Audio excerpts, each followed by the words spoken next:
Eu sou Jorge Roberto Malinowski, engenheiro florestal, formado em 1972 pela Universidade Federal do Paraná, com mestrado aqui na Universidade Federal do Paraná também, terminado em 1977, e com doutorado na Universidade de Freiburg, na Alemanha, onde terminei o mesmo em 1981. A minha ligação principal está diretamente relacionada com a parte de colheita e madeira, rede viária, ciência do trabalho, né, e suas interfaces. Isso significa que nós discutimos muito sobre solo, sobre a parte econômica, né, e a integração toda ligada com, eu diria hoje, florestas de precisão. Eu trabalhei também alguma coisa com a parte de floresta nativa na Amazônia, onde nós discutimos muito a questão de florestas ou exploração de baixo impacto, ou seja, onde nós queremos ter a interface direta com a redução de impacto à floresta remanescente. Eu me aposentei fazem 4 anos da Universidade Federal do Paraná, e a partir daí, então, nós criamos uma empresa, a Malinowski, que faz diversas atividades. Nós temos a parte de consultoria florestal, nós temos vários eventos, como cursos técnicos relacionados com a parte para gestores florestais, para pessoas que trabalham com manutenção de máquinas e equipamentos, cursos florestais, silvicultura, etc. Também somos organizadores de 2 feiras bastante fortes e interessantes. A primeira, bastante conhecida, que vai para a sua 4ª edição, que chama-se Expo Forest, onde a última edição aconteceu em 2014, tivemos 208 empresas expositoras, com mais de 25.000 participantes, ou seja, visitantes, em 3 dias. A próxima edição está programada para 2018, na região de Ribeirão Preto, em abril. Qualquer coisa, por favor, observem o site expoforest.com.br, que se encontrará bastante coisa interessante. Também temos a Lignum no Brasil, sua primeira edição aconteceu este ano, aqui em Curitiba, que é voltada bastante para a transformação da madeira e energia. Juntamente com essas 2 feiras, nós organizamos alguns eventos técnicos. Entre eles, por exemplo, na parte de, junto com a Expo Forest, segunda e terça-feira, que antecedem a feira, nós fazemos o Encontro Brasileiro de Silvicultura e o Seminário de Atualização em Colheita e Transporte Florestal. Esses 2 eventos juntos congregam mais de 1.000 participantes. O que significa? Que nós temos bastante interesse na integração da silvicultura com a colheita, ou seja, um é cliente para o seu fornecedor e vice-versa. A silvicultura é cliente da colheita e a colheita é cliente da silvicultura, ou seja, e também a silvicultura é fornecedora para a colheita e a colheita é fornecedora para a silvicultura. Também, junto com a Lignum Brasil, nós fizemos este ano o Encontro Brasileiro de Energia da Madeira, bastante interessante, juntamente também com o U-Trade Brasil. Deve ocorrer no próximo ano, novamente, essa feira. Fazemos também o Encontro Brasileiro de Segurança Florestal, que deve ocorrer o ano que vem, e o 2º Encontro Brasileiro de Infraestrutura e Logística Florestal. Esses são praticamente os eventos que nós fazemos, além de que nós somos os organizadores da revista eletrônica, a primeira revista eletrônica digital do Brasil, chamada Bee-Forest. E muitas vezes a pessoa pergunta o que significa B, o Bee, né? E nós colocamos como Bee-Forest, que significa, o B é de Bee, ou seja, ser floresta, e também de business, ou seja, negócios com a floresta. Uma revista bastante interessante e que ela sai mensalmente, totalmente gratuita, e que vocês podem acessar do seu laptop, do seu telefone celular, de onde vocês queiram. É bastante interessante e eu recomendo que pelo menos uma vez vocês aproveitem e a puxem. Nós temos hoje a base de 8.000 downloads por mês dessa revista e a nível praticamente hoje de mundo. Nós também temos na Malinowski 2 sites, um portal chamado Colheita de Madeira, onde vocês vão encontrar praticamente digamos assim, o que existe ligado com as atividades de colheita de madeira. Vocês vão lá e vocês vão encontrar talvez o maior acervo de fotos e vídeos do segmento. E também temos um outro portal, que está diretamente no YouTube, chamado woodharvesting.com, e que nós temos praticamente a base de 700 mil visitas por mês. Mais de 65 milhões de visitas durante os seus 8 anos de vida. Bastante interessante, onde quem mais acessa é Estados Unidos, segundo é a Rússia, e em quarto é o Brasil. São eventos interessantes e que está à disposição dos senhores, né? Bem, falando agora diretamente sobre a parte de colheita de madeira. O que significa colheita de madeira? Essa é a primeira pergunta que se faz. Por que você colhe madeira? Porque você planta. Quando você planta, automaticamente você conduz para uma colheita. Então, quando nós falamos hoje em floresta plantada, nós falamos hoje de colheita de madeira, não falamos de exploração florestal. A exploração está diretamente ligada com floresta nativa, ou seja, aonde os senhores têm uma floresta nativa e vão fazer praticamente uma retirada de madeira ali. Nessa situação hoje se discute muito, várias terminologias. E a primeira terminologia que significa exploração florestal, né? Exploração hoje é um termo pejorativo, então nós podemos jogar exploração de baixo impacto, EBI, como é muito conhecido, principalmente da floresta amazônica. Mas vamos falar praticamente do nosso tópico aqui, que seria a parte de colheita de madeira. Quando nós começamos praticamente a falar sobre floresta plantada, os incentivos fiscais advindos de 1965 pela Lei 5.106 e também pelo Decreto-Lei 11.34, que seria da reposição obrigatória, ou seja, para cada metro cúbico cortado, 4 árvores deveriam ser plantadas. Se iniciou então em 1966, 67 e começaram a ter os seus primeiros desbastes de 74, 75, por aí. E começou a se falar principalmente em exploração. A partir desse momento nós começamos a discutir, não, isso não é exploração, porque em inglês se fala harvesting, em alemão se fala Holzernte, ou seja, colheita de madeira, você conduz para isso. E um dos eventos do seminário de colheita de madeira, nós conseguimos então fazer com que todas as empresas começassem a usar o termo colheita de madeira, retirando a parte ou seja, não tem mais o setor de exploração, e sim o setor de colheita de madeira nas empresas. Isso foi bastante positivo, porque quando você pega e trabalha praticamente com a parte de colheita de madeira, nós temos que pensar em quê? Nós temos que pensar numa matriz de produção. E a matriz de produção seria o seguinte, hoje. Você pode produzir madeira desde que seja economicamente viável. É a primeira coisa que aconteceu. Depois, entrou um outro segmento aqui, ou seja, você pode produzir madeira desde que eu conheça os princípios de manejo, silvicultura e manejo, porém economicamente viável. Depois entrou um outro, quarto elemento na história, que seria, eu posso produzir madeira, desde que eu conheça meus sistemas de colheita de madeira, ou seja, eu conheça meus sistemas de silvicultura e manejo, que seja sustentavelmente ambiental, né? Ou seja, tenha sustentabilidade ambiental, porém economicamente viável. E hoje em dia, em função praticamente da certificação, nós colocamos um quinto elemento.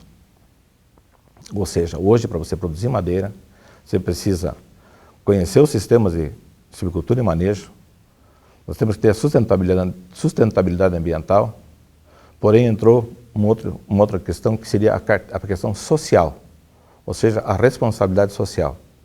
Junto com esses todos, a viabilidade econômica, ou seja, para que eu consiga me manter hoje no segmento de produção de madeira, nós temos que colocar esses 5 elementos onde a economia tem que ser positiva, não pode ser negativa. E aí entra a questão de um pêndulo, que a gente chama, né?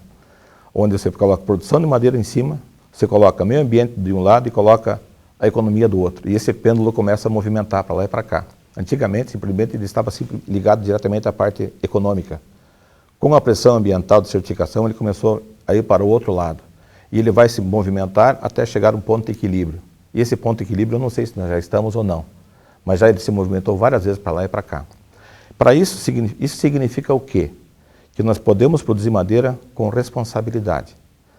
E aí vem a questão especificamente da história da colheita de madeira.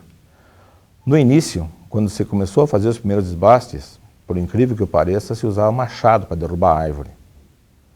Depois se começou a usar um serrão, ou seja, uma serra de arco, traçadeira, né? Até o ponto que se iniciou as motosserras. Mas as motosserras não tinham 5 quilos como tem hoje. As motosserras tinham 8 quilos, 9 quilos, 10 quilos. Não tinha amortecedor, né? E a partir daí, você começou praticamente um trabalho específico da mecanização da colheita.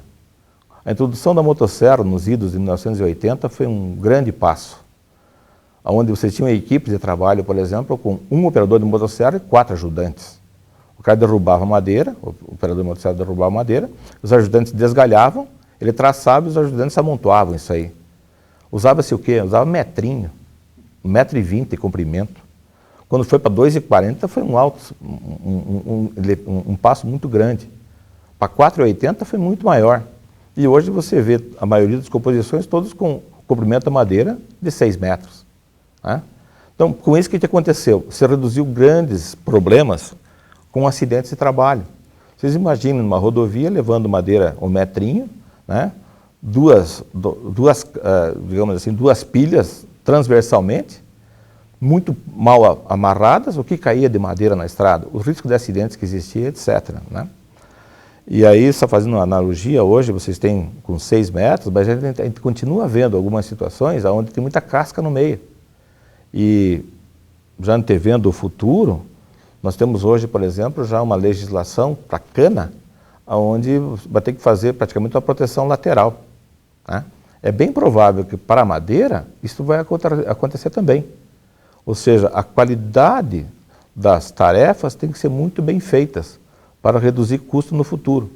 Né? Porque se não acontecer isso, é bem possível que nós teremos problemas com maior tempo para a armação de carga e companhia, porque vai ter que colocar provavelmente proteção lateral nos caminhões também. Bem, isso é uma questão lá na frente. Vamos voltar aqui a comentar sobre a questão específica da evolução da colheita de madeira. Bem, quando se passou para a motosserra, já foi um excelente avanço. A partir daí, algumas empresas começaram a fazer treinamentos aqui com um homem motosserra. Você fazia 1 para 4, 1 mais 4, fazia uma pessoa fazendo tudo, ou seja, derrubando, desgalhando, traçando e amontoando.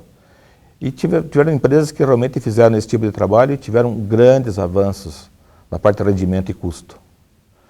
Porém, a motosserra é bastante complicada, porque ela não é uma ferramenta, mas uma máquina portátil, pode dizer assim, que ela tem diversos riscos, né, de acidentes. E aí começaram então a questão dos EPIs. Antigamente ninguém tinha EPI na floresta. Né? A partir daí se começou a discutir sobre capacete, sobre protetor visual, protetor auricular, as calças de proteção, as luvas, etc. E hoje nós vemos as pessoas hoje que trabalham com a motosserra com EPIs bastante avançados. Só que o grande problema que aconteceu foi praticamente a tropicalização disso, porque tudo isso que veio lá de fora, veio da Suécia, da Alemanha, ou seja, de países frios. E como é que você consegue colocar numa pessoa aqui trabalhando com o mesmo vestuário, né, de uma pessoa que trabalha na neve? Então foi bastante difícil fazer essa tropicalização.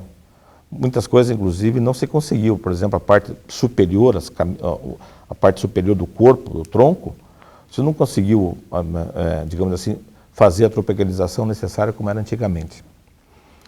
E, logicamente, os riscos de acidentes. E aí, então, indo para uma sequência normal, o que aconteceu com as empresas? As grandes empresas começaram, praticamente, a discutir como você retirar a motosserra dos seus grandes projetos de colheita de madeira. E aí entrou, então, a questão do harvester, entrou a questão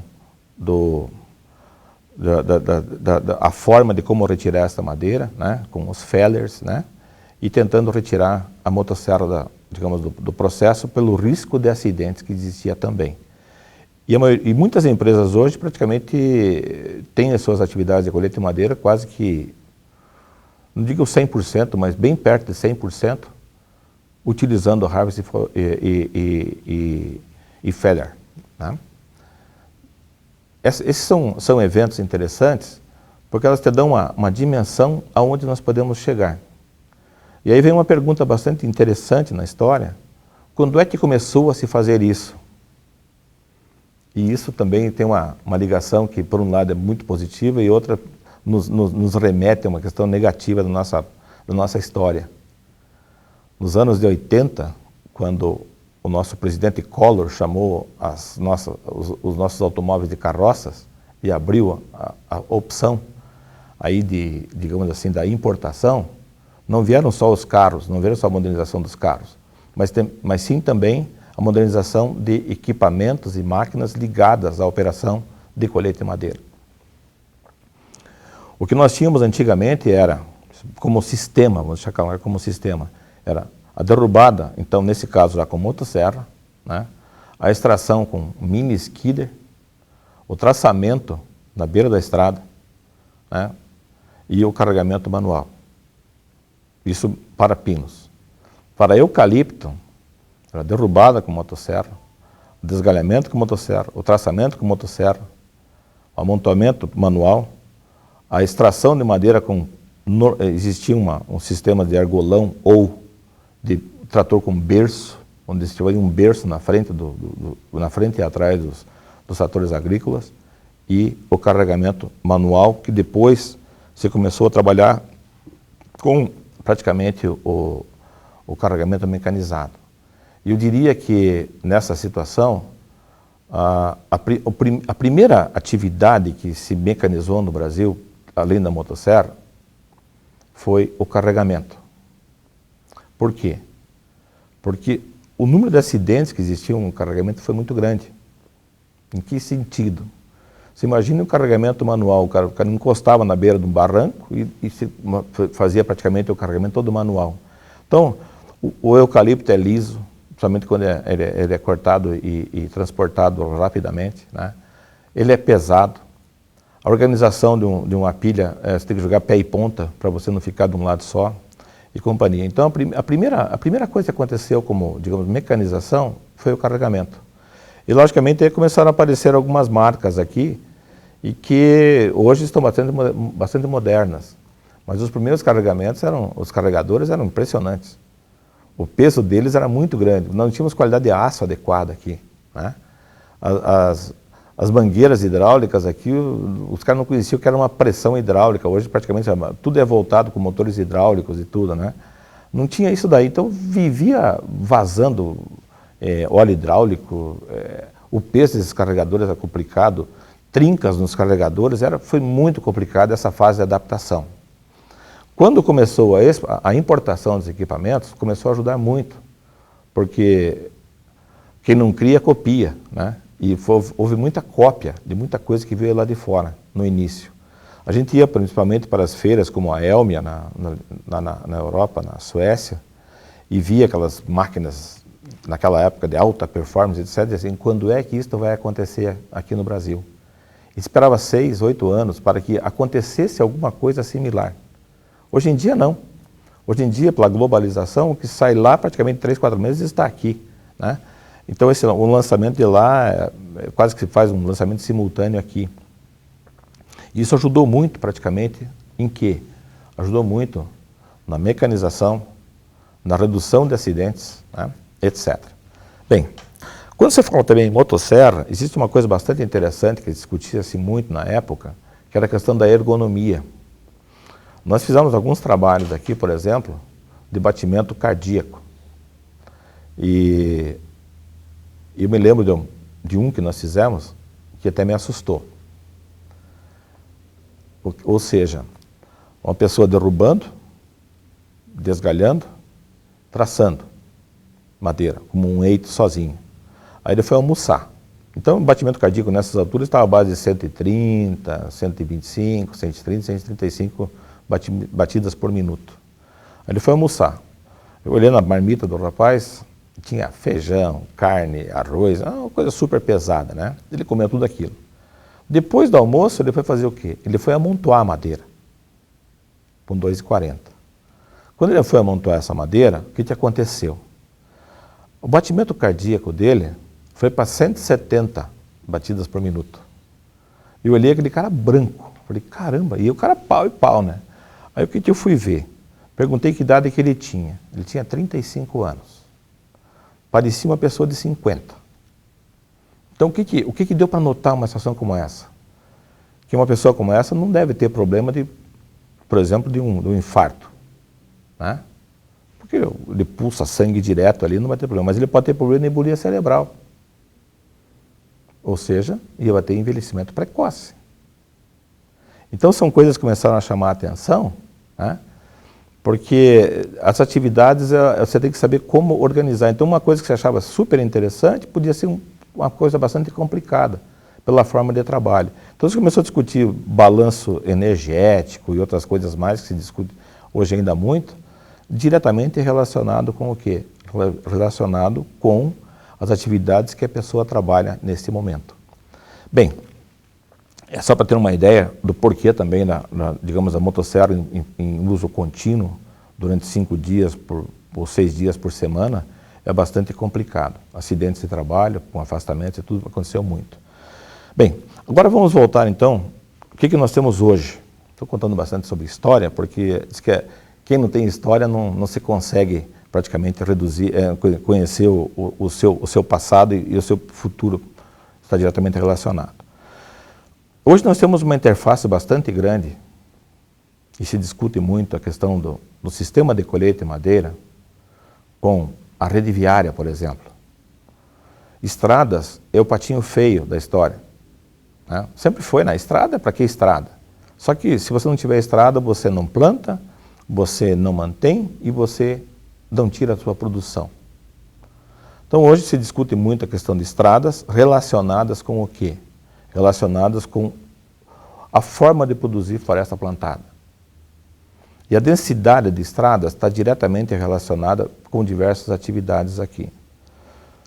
Na nossa empresa temos feito diversos trabalhos sobre essa questão e também criamos um termo que nós dizemos assim, nós não podemos ter e definir e querer usar a densidade ótima de estradas no processo. Nós podemos ter uma densidade aceitável de estradas. O que significa?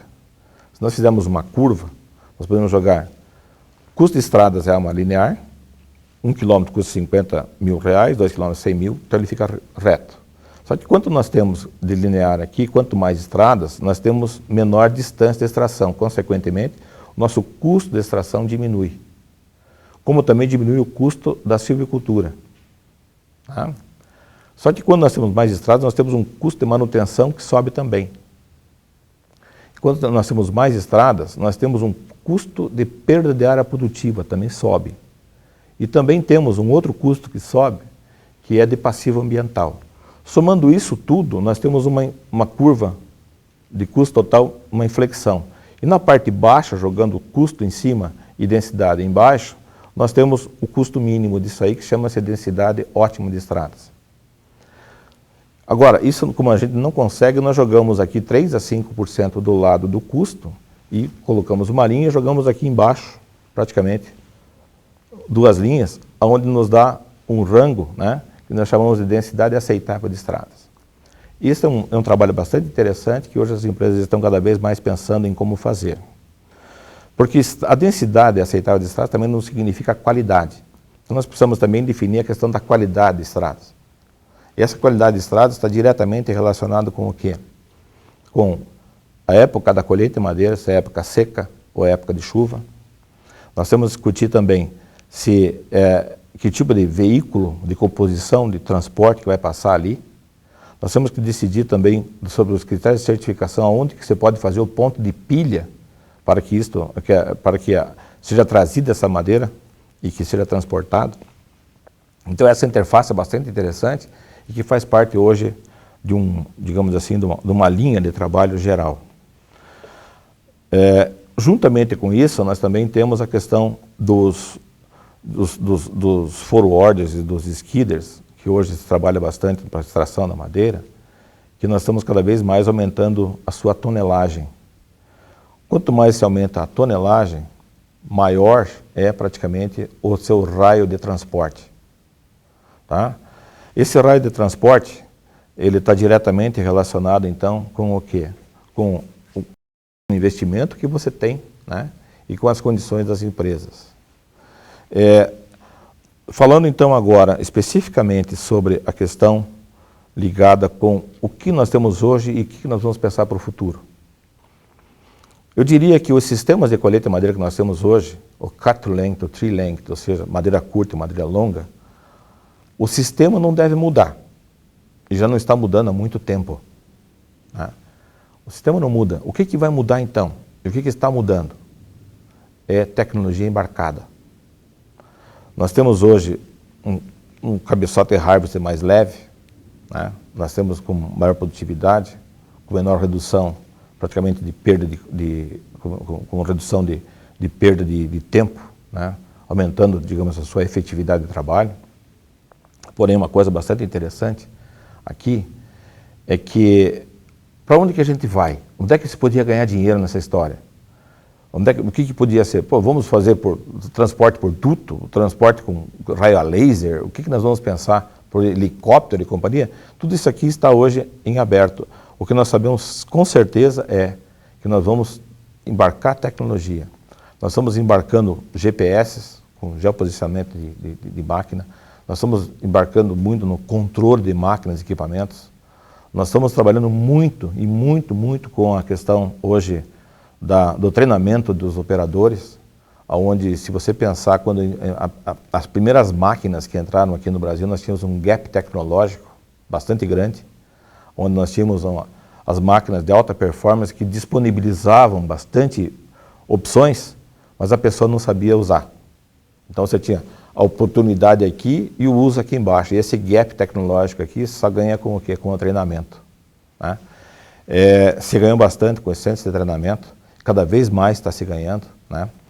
E com a qualidade, por exemplo, também da opção de como você escolhe os teus futuros operadores, eu diria que esses são praticamente as linhas de ação bastante interessantes, bastante importantes, que vocês vão ter que pensar no futuro para quem queira trabalhar com floresta plantada em alta performance.